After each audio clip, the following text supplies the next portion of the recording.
Hello दोस्तों, class 12th biology का जो महत्वपूर्ण इम्पोर्टेंट ऑब्जेक्टिव प्रश्न बताए थे अगले वीडियो में, जो पहला वीडियो था तो उसी का दूसरा वीडियो मैं लेकर के आया हूं। तो मेरे वीडियो में लास्ट तक बने रहे, क्योंकि यहाँ से हर एक बार एग्ज़ाम में जो है अच्छा प्रश्न देखने को मिल रहा है। तो आप लोग मेरे वीडियो में लास्ट तक बने रहें। तो देखिए दोस्तों, वहाँ 26 तक हम क्वेश्चन कराए हुए थे, तो यहाँ 27 से कहता है रात में खिलने वाले पुष्प साधारणतः होते हैं। तो दोस्तों, रात में जो खिलने वाले पुष्प होते हैं वो सामान्यतः कैसे होते हैं? छोटे होते हैं। और क्या होते हैं दोस्तों? छोटे होते हैं, लेकिन उतना चमकीला नहीं होते हैं। और उसके कारण रात में खिलने वाले पुष्प सुगंधित भी अच्छा होता है। क्या होता है उसमें? सुगंध भी होता है। अच्छा, देखिए अगला क्वेश्चन। अगला क्वेश्चन है, उभयलिंगी प्राणी है। उभयलिंगी का अर्थ होता है द्विलिंगी। क्या होता है? द्विलिंगी होता है। तो आप देखिए, द्विलिंगी जिसमें कि मेल प्लस फीमेल दोनों रिप्रोडक्टिव ऑर्गन जिस ऑर्गेनिज्म में, मतलब जिस जीव में उपस्थित होता है, उसे उभयलिंगी कहते हैं। अर्थात आप कह सकते हैं कि वैसा प्राणी जो नर और मादा दोनों है, अर्थात जिसमें दोनों लिंग उपस्थित हो, उसे ही क्या कहते हैं? उभयलिंगी। पहला ऑप्शन देखिए, कहता है मुर्गी। मुर्गी तो नहीं है उभयलिंगी, मतलब क्योंकि मेल और फीमेल इसमें होता है। सर्प में भी मेल और फीमेल होता है।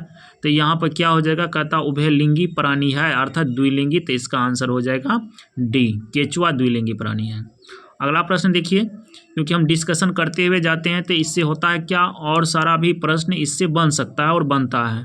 तो देखिए, कहता है निम्न में से कौन द्विगुणित संरचना है? द्विगुणित संरचना यहाँ पर देखिए दोस्तों, अंडाणु, यह फीमेल गैमीट हो गया, यहाँ पर शुक्राणु, यह मेल गैमीट हो गया। तो आप जानते हैं मेल गैमीट जो होता है, जिसको युग्मक कहते हैं, युग्मक, यह अगुणित होता है। तो ये दोनों तो होगा नहीं, ये भी नहीं होगा। तो यहाँ पर जायगोट जो होता है युग्मनज, यही इसका आंसर हो जाएगा सी। देखिए अगला क्वेश्चन। अगला क्वेश्चन है, कहता जन्म से लेकर प्राकृतिक मृत्यु के बीच की, कहता जन्म से लेकर प्राकृतिक मृत्यु, बीच नहीं होगी दोस्तों, जन्म से लेकर प्राकृतिक मृत्यु तक की अवस्था को, जन्म से लेकर मृत्यु तक की अवस्था को क्या कहते हैं? जीवन अवधि कहते हैं, जिसको कि जीवन काल कहा जाता है। चलिए अगला देखिए क्वेश्चन। कहता है अकार्यकी तथा आनुवांशिक रूप से समान जीवों को क्या कहते हैं? अकार्यकी मतलब आकार में, संरचना में समान हो। आनुवांशिक रूप से, तो आनुवांशिक मतलब जेनेटिकली माँ बाप से जो लक्षण मिलता जुलता हो, तो उसको क्या कहेंगे? जो समान संरचना में भी समान हो और जेनेटिकली रूप से भी समान हो, तो दोस्तों उसको क्लोन कहते हैं, जैसे कि अमीबा में होता है। अगला देखिए, कहता अमीबा में प्रजनन किस प्रकार का होता है? तो अमीबा में जो प्रजनन होता है दोस्तों, तो आप जानते हैं विखंडन के द्वारा होता है, द्विखंडन के द्वारा होता है और बहुखंडन के द्वारा भी होता है। कोनोडिया के द्वारा नहीं हुआ, जेम्यूल्स के द्वारा भी नहीं होगा, कालिका के द्वारा भी नहीं होगा। देखिए अगला प्रश्न। कहता पेनिसिलियम में प्रजनन होता है। तो दोस्तों पेनिसिलियम में प्रजनन जो होता है कोनोडिया के द्वारा होता है। अब कहिएगा कोनोडिया क्या होता है? तो देखिए, जब स्पोर फॉर्मेशन आप लोग पढ़े होंगे, बीजाणु जनन, तो आप देखिए यहाँ पर बीजाणु निर्माण स्पोर फॉर्मेशन में इस टाइप का स्पोर और गैरा का हम फिगर बनाए हैं। देखिए यहाँ पर अच्छा से तो नहीं बन रहा है, फिर भी तो इसके अंदर देखिएगा बाहर से इस टाइप करके संरचना होता है, निकलता है ऐसे ऐसे करके। तो ये जो ई हो गया, ये बीच वाले बाद, इसको कहते हैं बीजाणुधानी। क्या कहते हैं? बीजाणुधानी कहेंगे इसको, बीजाणुधानी कहेंगे। लेकिन इसके अंदर जो रहता है, इसके अंदर ये छोटका छोटका बिंदा देखते हैं, इसी में बीजाणु रहता है, इसी को बीजाणु कहते हैं। लेकिन यहाँ पर स्पोर फॉर्मेशन हो रहा है बीजाणुधानी के ऊपर, यहाँ पर ऊपर में हो रहा है स्पोर का फॉर्मेशन, और यही स्पोर बाहर गिर करके अनुकूल परिस्थिति में नए जीव का निर्माण कर देता है। तो यही कोनोडिया हो गया, मतलब कि बीजाणुधानी के ऊपर में जो गोल गोल संरचना बनाकर बिखरे रहता है, तो कोनोडिया कहते थे। पेनिसिलियम एक प्रकार का कवक है। पेनिसिलियम एक प्रकार का क्या है? कवक है। तो कवक में होता है कोनोडिया के द्वारा प्रजनन। चलिए अगला देखिए, कहता है मासिक चक्र किस में पाया जाता है? मासिक चक्र किस में पाया जाता है? तो दोस्तों मासिक चक्र जो होता है, ये बंदर में भी पाया जाता है, मानव में भी पाया जाता है, कपी का अर्थ भी बंदरे होता है। तो ये तीनों में पाया जाएगा दोस्तों, यहाँ पे इनमें सभी हो जाएगा। चलिए अगला क्वेश्चन देखिए। अगला क्वेश्चन कहता है निम्नलिखित में किस में ऑस्ट्रियस साइकिल नहीं होता है? तो देखिए किस में नहीं होता है, मध्य चक्र किस में कहता है नहीं होता। ऑस्टियोसाइकिल का मतलब मध्य चक्र। तो देखिए दोस्तों मध्य चक्र किस में नहीं होगा, तो गाय में भी मध्य चक्र, क्या है यहाँ पर भेड़ा, इसमें भी होगा, कुत्ता में, जितने भी जानवर होते हैं उसमें मध्य चक्र पाए जाते हैं, लेकिन बंदर में, चिंपैंजी में, गोरिल्ला में, इन सभी में जो है मासिक चक्र पाया जाता है। इसीलिए इसका आंसर बी सी होगा, क्योंकि बंदर में मध्य चक्र ऑस्टियोसाइकिल नहीं पाया जाता है।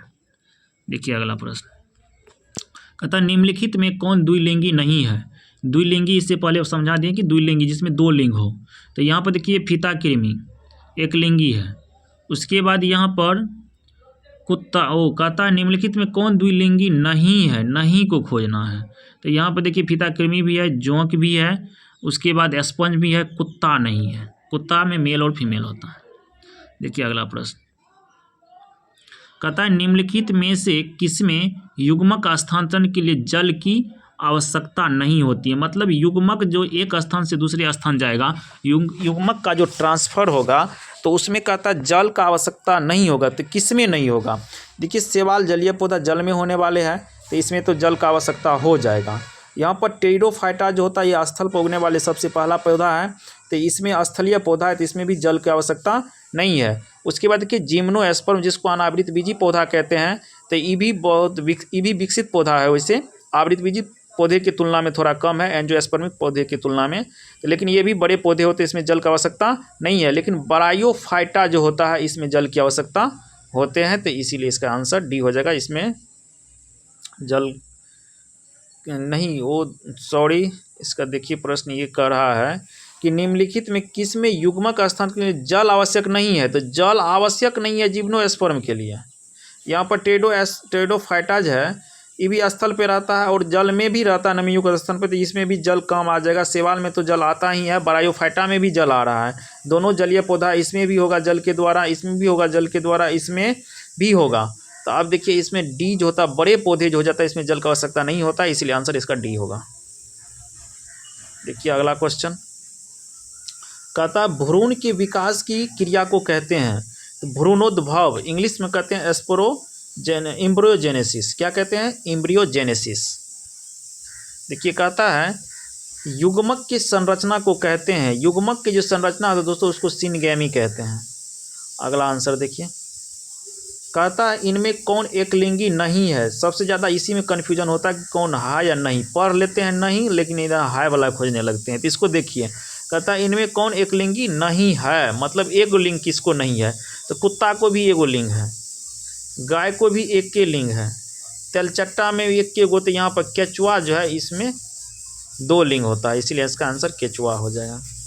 अब कहता है मानव युग्मकों में गुणसूत्रों की संख्या, युग्म, यहाँ पर युग्म जो होता है युग्मक अगर जोड़ा में पूछ रहा है तो इसीलिए 23 हो जाएगा। कितना हो जाएगा, 23। अगर संख्या में पूछता तो 46 हो जाता।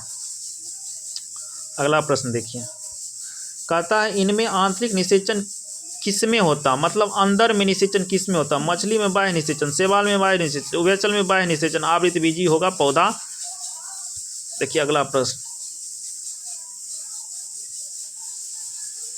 अगला प्रश्न देखिए कहता है निषेचन तक की क्रिया ओव्यूल विकसित होकर बीज बनाता है, जबकि कार्पेल से क्या बनता है। कार्पेल से कहता है दोस्तों क्या बनता है, कहता है पेरिकार्प। क्या बनता है, पेरिकार्प।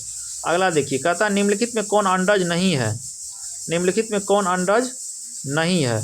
तो देखिए सर्प भी अंडा देने का काम कर रहा है, मुर्गी भी अंडा देते हैं, घड़ियाल भी अंडा देते हैं, लेकिन मानव अंडा नहीं देते, इसलिए आंसर यही होगा इसका। अगला देखिए कहता है निम्न में किसमें केवल एक बार अपने जीवन काल में पुष्प खिलते हैं। एक बार अपने जीवन काल में पुष्प कौन खिलता है, बांस में एक बार खिलता है, आम में हर एक साल, लीची में हर एक साल, जामुन में भी हर एक साल होता है। अगला देखिए कहता है निम्नांकित में से किसमें 12 वर्ष में सिर्फ एक बार पुष्पित होते हैं, मतलब 12 वर्ष में सिर्फ एक के बार खिलेगा तो नीला कुरंजी हो जाएगा। ये नीम पीपल ये सब में आते रहता है पुष्प। कहता परकंद एक उदाहरण है। तो दोस्तों परकंद एक उदाहरण है अदरक का, हल्दी का, अदरक हल्दी परकंद का उदाहरण आ जाता है। अगला देखिए कहता कली का रोपण उदाहरण है, मतलब कली का रोपण किसका उदाहरण, तो कायिक जनन का, किसी का कली जैसे आलू का भी काट के लगा देते हैं तो कायिक जनन। लैंगिक जनन में नहीं होता है कली का संवर्धन, इसमें भी नहीं होगा। चलिए अगला क्वेश्चन देखिए, कहता पेनिसिलियम नामक कवक में अलैंगिक प्रजनन किसके द्वारा होता है? तो दोस्तों कोनोडिया के द्वारा होता है। किसके द्वारा होता है? कोनोडिया के द्वारा होता है। कोनोडिया क्या होता है इससे आगे बता दिए हैं। अगला देखिए, कहता है इनमें कौन ठहरे हुए पानी में उगकर ऑक्सीजन खींच लेता है? तो दोस्तों जलकुंभी हो जाएगा।